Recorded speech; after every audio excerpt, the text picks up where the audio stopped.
मेरे दोस्त मार्केट की एक न्यूज लाए थे। न्यूज पढ़ने के बाद मुझे लगा मुझे मार्केट पर नजर रखनी चाहिए। मुझे नहीं पता था कि मैं क्या कर सकता हूँ, लेकिन मुझे पता था कि मैं कुछ तो कर सकता हूँ। मेरे ब्रोकर्स हार्डिंग ब्रदर्स का पाम बीच पर भी एक ब्रांच ऑफिस था। मैं ऑफिस के अंदर गया तो वहां बहुत सारे लोग बैठे हुए थे। उनमें से कई लोगों को मैं जानता था। अधिकतर लोग टिप में बिजनेस करते थे और इमीडिएट एक्शन में यकीन रखते थे। वो कुछ ऐसे बिजनेस थे जिन्हें आगे की परवाह नहीं थी। वो बस आज गेम खेलना चाहते थे। मैंने आपको पहले भी बताया है कि मुझे न्यूयॉर्क ऑफिस में ट्रेडर बॉय के रूप में जाना जाता था। मैं छुट्टियां मनाने और मछली पकड़ने के लिए फ्लोरिडा आया था, लेकिन अब मैं टेंशन में था। मुझे छुट्टियों की जरूरत थी, लेकिन मार्केट की न्यूज सुनकर मैंने छुट्टियां कैंसिल कर दी। अब मास्टर स्ट्रोक की तैयारी करने लगा।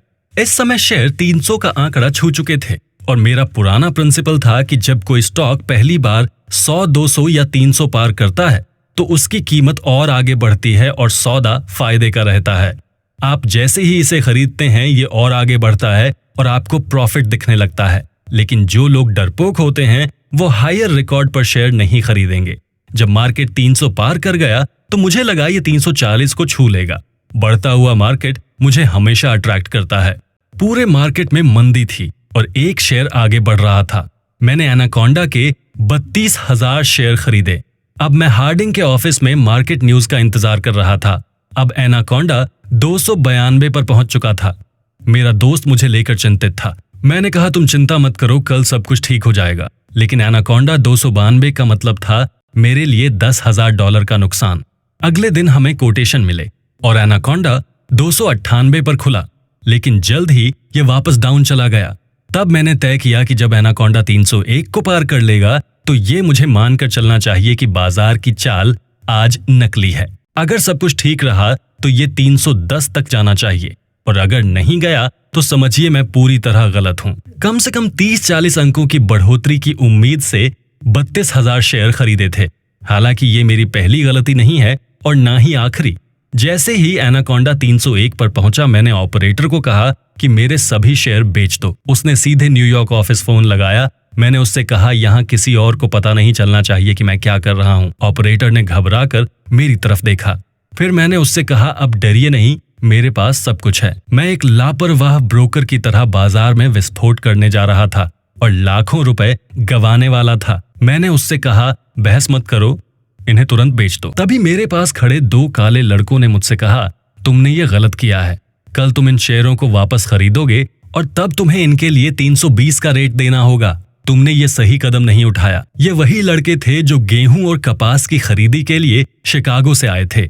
मैं आश्चर्यचकित था कि वो स्टॉक मार्केट में इतना ज्यादा अनुभव कैसे रखते हैं। वो मेरे बारे में भी सब कुछ जानता था, जैसे मैंने न्यूयॉर्क स्टॉक एक्सचेंज में काम किया और अब तक मैं क्या क्या कर चुका हूँ। अगले दिन एनाकोंडा 296 से नीचे खुला। ऑन पेपर मेरा बढ़ता हुआ प्रॉफिट मुझे याद दिला रहा था कि मैं सही हूँ। हर बीतते घंटे के साथ मैं सही था। मैं फ्लोरिडा में नहीं रह सकता था और ना ही मैं मछली पकड़ सकता था क्योंकि मुझे फौरन न्यूयॉर्क आना पड़ा। अब मुझे खूबसूरत पाम बीच न्यूयॉर्क के लिए छोड़ना पड़ा। जब मैं 3 घंटे ट्रेन के इंतजार में खड़ा था तभी मुझे वहां एक ब्रोकर का ऑफिस दिखा।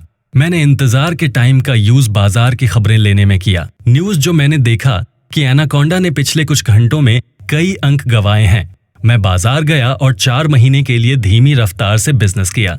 मैं फिर से कॉल करने की कोशिश कर रहा था क्योंकि सैन फ्रांसिस्को भूकंप के बाद मैंने $30,000 गंवाए थे, इसलिए मैं अब सेफ गेम खेल रहा था। एक सट्टेबाज को केवल एक स्टूडेंट नहीं होना चाहिए, उसे स्टूडेंट और सट्टेबाज दोनों होना चाहिए।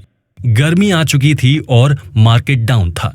इस समय मेरे पास बहुत सारे पैसे थे और मैं जानता था कि गर्मियों में बाजार में सरवाइव कैसे करना है। जब कंडीशन आपके अगेंस्ट हो तो आपको अपना जनरल नॉलेज ऑनेस्टी के साथ मार्केट स्टडी करना चाहिए। हालांकि कभी कभी मैं खुद इस तरह से बिहेव नहीं कर सकता हूँ। फिर मुझे ब्रोकर्स ने मेरी रिपोर्ट तैयार करके दी जो पहले से लाल मतलब डाउन में देखे गए आंकड़ों से 6 अंक कम थी। मैंने महीने के अंत तक पैसे लूटने की प्लानिंग की। ब्रोकर्स की रिपोर्ट लेकर पेरिस लौट आया।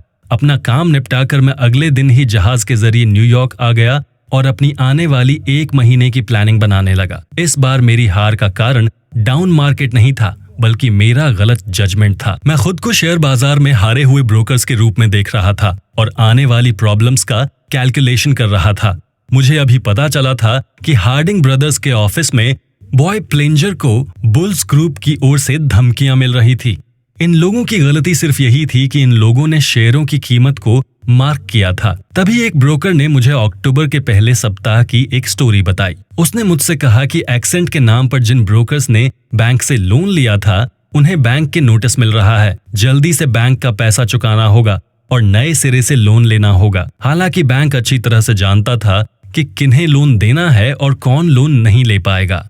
दोपहर 2 बजे बाद आमतौर पर पैसे का लेन देन लगभग ना के बराबर होता है और 2:15 बजे के बाद ब्रोकर स्कोर टेस्ट की स्थिति पता लग जाती है। इस समय के बाद ये भी क्लियर हो जाता है कि कौन उधार दे सकता है। 24 अक्टूबर 1907 के दिन को मैं कभी नहीं भूल सकता। चारों ओर भारी भीड़ थी और उस दिन पैसे मांगने वालों की भीड़ अन्य दिनों से कुछ ज्यादा ही थी। दोपहर को जब मनी पोस्ट का टाइम आया तो लगभग 100 ब्रोकर एक साथ खड़े थे और उन्हें उधार लिए जाने की उम्मीद थी, लेकिन उन्हें देने के लिए किसी के पास कुछ नहीं था।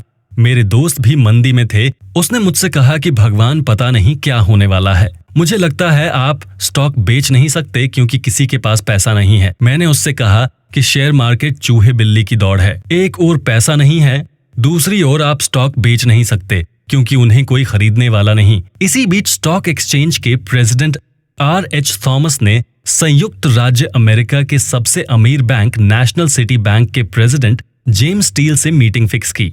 मेन एजेंडा ये था कि कभी भी 6% से अधिक रेट के साथ पैसा उधार नहीं दिया जाएगा। फाइनेंस से जुड़े 2 ग्रेट पर्सन हमारे फाइनेंशियल हिस्ट्री के सबसे बड़े डिटेरियोरेशन को रोकने की कोशिश कर रहे थे और इसी उम्मीद में एक टेबल पर बैठे थे। फिर ये दोनों JP मॉर्गन एंड कंपनी के ऑफिस में मिस्टर मॉर्गन से मिलने के लिए चले गए। मिस्टर थॉमस ने उन्हें सारी बात बताई। सबको सुनने के बाद मॉर्गन ने कहा, आप सभी एक्सचेंज में पहुंचे।